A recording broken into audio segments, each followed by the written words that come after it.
tawag po din sa aming lugar na rin ay spillway. Yun po ang kasama kong dalawa. Ako po ay sinundo ay tama naman pong tapos na akong mag-garden. Ay hindi ko po alam kung saan kayo pupunta.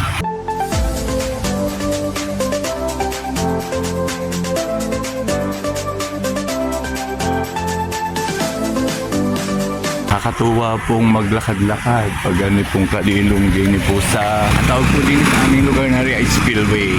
Yun po ang kasama kong dalawa. Ako po ay sinundo ay tama naman pong tapos na akong mag-garden.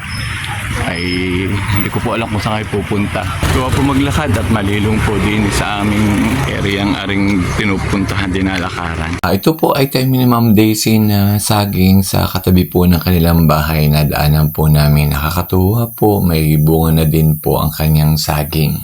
Kakatuwa po naman rin dalawa kong BFF na rin na si Ma'am Dory at si Ma'am Daisy na biglang-bigla naman po akong kinaon. Kami daw po ay magbanding na tatlo ay di ang nangyari po tinigil ko po muna ang aking pag-garden at talaga pong yag-yag po kami at ako po'y sumama sa kanila. May pupuntahan daw po kami at doon daw po kami magpupulong-pulong. Ang aming pong pagpupulungan ay tungkol po sa mga halaman na wala pa po kami. Ninyo ang aming pong lugar. Ayan po oh. Tingnan po niyo, kakatuwa po. Ano po? Yan, ito po ang amin. Nung kabataan po ay ako po ay nasuot po ako din sa mga kawayan ng pong ari. Ay, kita mo yung isang puno doon ng duhat nung ako'y bata ha. Wala akong pakialam kung ang katabi na doon. Oh, ayan po. Oh. May patotoo po ring isang si Ma'am Daisy na doon siya po ay batay na akit po sa duhat. Eh, ang katabi daw po labing. Eh, tayo nyo po kung mahuhulog eh, okay lang sa kanya. Ganda na po. Yan po. Oh, yan po ilog. O, yan po ang aming ilog. Sa taas po ng ilog ay kawayanan at katahimik po ng paligid nung kami dumaan. Kami po ay malapit na sa aming pupuntahan. Ang pupuntahan po namin ay isa pong lugar kung saan doon po kami nagpupulong-pulong na tatlo. Ang kalimitan po namin pinag-uusapan ay mga halaman. Ang mga halaman na wala kami na gusto naming mabili ulit. Yan po ang dinadaanan namin. Mga rambutan. Ganda po ng mga kapunuan.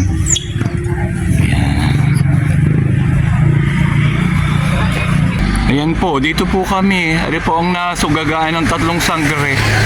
Ayan, tayo nyo po. Oh, ganda po ng mga kaimutan. Pasok po kayo sa ating kaharian.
Ayan na po ang tatlo. Kami po ay nadinis sa kainan po sa ibaan. Familiar pong kainan sa ibaan. Kami po yung magpupulong-pulong. Ano pa po, i-check po namin kung ano po yung mga tanim na kailangan pa po namin itanim na tatlo. Kaya pong si Ma'am Daisy, seryoso po ang mukha. Parang kulang pa po ata ang kanyang itatanim. Kaya pong naka-orange na rin, magtatanim na saging. Lahat po ng mga namumungang halaman. Kami sinusupply na rin ng rambutan, avocado, dragon fruit. Kasi pong isa ay puro yung pang mga resort po ang mga tanim. Kaya yan po seryoso na yan. Akin po yung mga vegetables, mga pagbibili pong halaman na ako'y magkapera.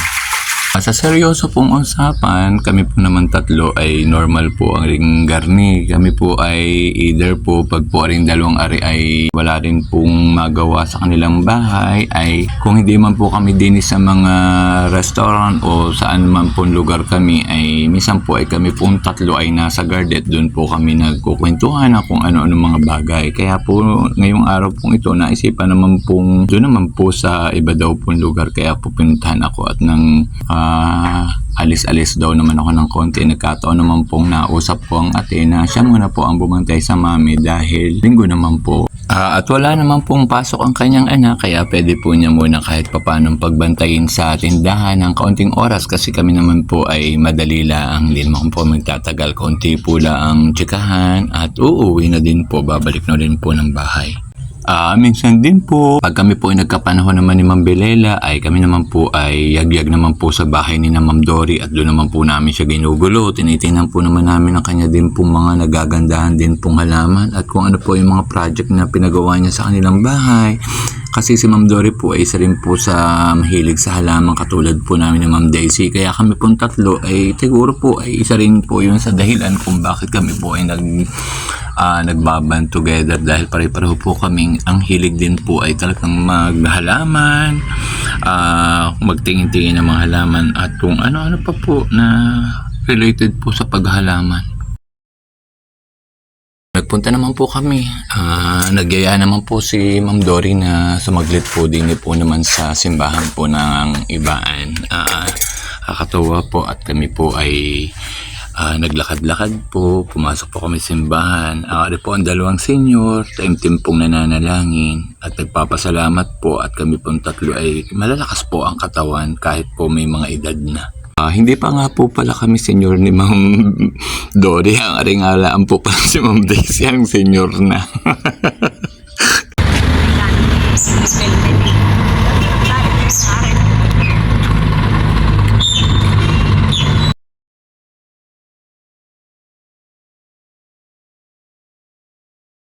Yan, namili muna po.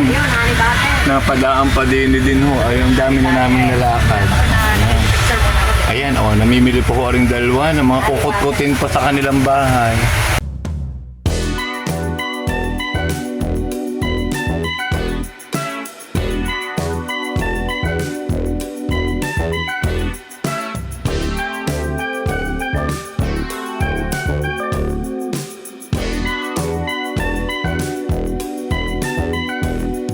Bye-bye! Na makasakay naman po si Ma'am Dory, ay kami naman po ni Ma'am Belela ay naglakad na pong pauwi at malapit lang naman po. Masarap naman po maglakad at medyo pahapon na po yun, malilong. Malamig po ang aming dadaanan kasi po naglalakihan po ang mga puno at mga naghahabaan po mga kawayan. Kaya po masarap pong maglakad-lakad habang kami po ay patingin-tingin po sa kagandahan ng kapaligiran. Kami po'y paakyat po. Kami po'y bata po'y may edad na hirap pong umakyat. Ayan po, patas po kasi. Ayan po, hirap na po at talaga pong natripan pong mag-uli, maglakad-lakad. Ayan po, tingnan nyo naman po ang aming dinaanan sa likod. Ayan ang ganda po yun tingnan nyo po. Napakaganda po din sa amin. Talaga pong mapipil po ninyo ang nature. Ang puno pong ito ay tansyado mo, Ma'am Daisy? Mga ilang taon na ito? 20 years. Mga 50 years na. Yeah, mga 50 years na daw po. Base po din sa kasama ko pong senior. Ari po senior na. Tignan mo ang kataw at pagkakalaki. Ang ganda Itas mo pa. Yan. Itas mo pa. Yan. Wow. Yan po. Ang ganda. Ari po ay maganda rin pong bahay dati. Kaso ngayon po ay Tikat po kunin ko ulit dati. medyo wala po ngayong nakatira pero yan po kaganda pong bahay. Kakatuwa pong tingnan. Yan, nakakita pa po ng pampaltak. Imagine po ninyo yan. Hila po tenyo. Magsawa ka. Yan. Ari po mahilig ho sa halaman magtanim gagawin pong yung para pong gapangan din ng halaman. Nakita po ng kawayan habang po kami na akyat. Aray ko po, ako po'y hingal na. Talaga pong naedad na din po ako. Ayan po. Yan, nakabalik na po ako. Kami po ni Ma'am Daisy sa kanya pong kaharian. Din po sa tapat po ng aming bahay kung saan si Ma'am Daisy naman po ay meron din pong kanyang sarili pong halamanan. Kung saan po ang kanya naman pong mga itinatanim ay talaga mga fruit bearing trees po na kadami po ring mamunga. Lagi po akong nabibigyan niyan. Nasisigawan na lang po niya ako sa aming terrace at siya may iaabot na po yan kung ano-ano, rambutan, dragon fruit, kung ano-ano pong pwede pong ibigay na nahinog po sa kanilang puno. Nakakatuwa po kasi po ang bahay po nila at bahay namin ay halos malapit lang po. Ay pag po namumuti siya at siya po ay kahit po senyor ay nakakit po yan sa puno ay talaga pong todo puti po at siya mamaya po pag nakapanguha na po yan ay siya tatawag na po yan sa akin at bibigyan na po niya ako ng mga hinog na bunga. Nakakatuwa po. Wow, wag lang mababati. Ano ka ang kulay ng mangustin? Sige, brown. Nakakatuwa. Yan. Para ko po kayong itinur po sa kaharian ni Ma'am Daisy Belela. Ang kanya pong halaman na naman ay puro fruits. Yan, maaalo naman kayo. Pag nagbungahan, hindi naman niya magkaintindihan ng paglamon. Ako po itatagos na po uli din yan. Nauntog pa po ako. Tatagos na po uli ako sa kanya pong magic pinto na talaga pong ako'y kailangang umukod. Talaga pong matangkad po kasi ako, hindi po ako kasya. Babalik na po ako sa aking harian. Sa iyong mundo. Yan po, oh. Yan, ako po yung nakatukod. Yan ang mundo. Yan po, ang lagusan po, papunta po sa aking harian. Aray ko. Yan, yun na po. Praise the Lord. Salamat po at nakalusot po ako sa kanyang mundo.